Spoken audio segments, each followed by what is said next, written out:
আমাকে উনি পদ্মা নদীতে চুবানোর জন্য পরামর্শ দিয়েছেন। দুবার চুবাতে হবে, যেন আবার খেয়াল রাখবে যেন মরে না যায়।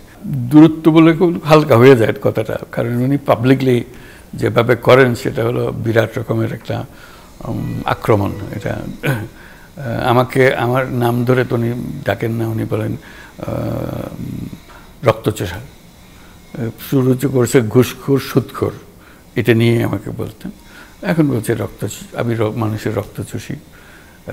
আমাকে উনি পদ্মা নদীতে চুবানোর জন্য পরামর্শ দিয়েছেন। দুবার চুবাতে হবে, যেন আবার খেয়াল রাখবে যেন মরে না যায়। কাজে উনি আমার উপরে সাংঘাতিক রকমের কি বলবো ক্ষোভ আমার উপরে। কেন ক্ষোভ তার আমার জানা নেই। আমি এমন কোনো কিছু করি নাই যিনি আমার উপরে ক্ষুব্ধ হতে পারেন। কোনো বিহেভিয়ার বা কোনো আচরণ এরকম কিছু করি নাই।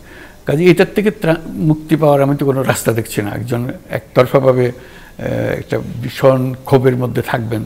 কোন দিক থেকে এটা ক্ষয়ে গেল, হারিয়ে গেল, আমার দিক থেকে আমি জানি না। আমি কি অপরাধ করেছি, কিছু একটা নিশ্চয়ই করেছি, যে কারণে উনি আমার উপর এত ক্ষুব্ধ।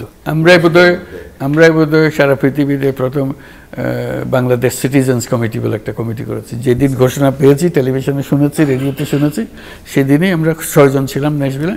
6 জন একত্র হয়ে অনেক বাকবিতণ্ডার পরে আমরা ঘোষণা করলাম আমরা সবাই বাংলাদেশের নাগরিক।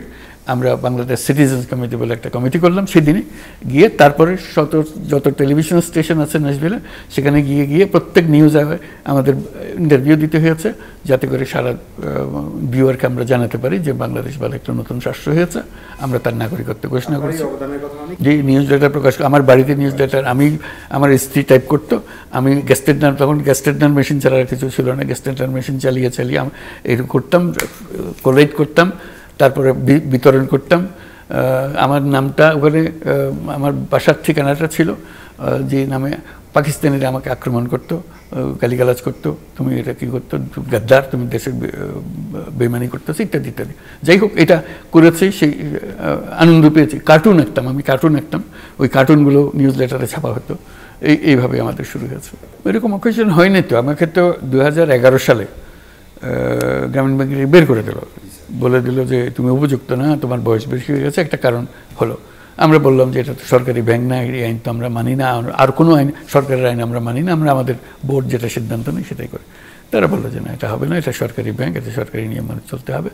আমি এটা কিনারা পেলাম না, কাজে আমি পদত্যাগ করে চলে আসলাম 2011 সালে। এটা গেল একটা সংঘর্ষের জায়গা। একটা আমাকে বের করা হলো, কাজে একটা তিক্ততার সৃষ্টি হলো। এটুকু জানি। ওনারা বললেন যেটা চলে যেতে হবে, আমি চলে গেলাম। আর এর পরে তো কোনো ঘটনা ঘটে নাই।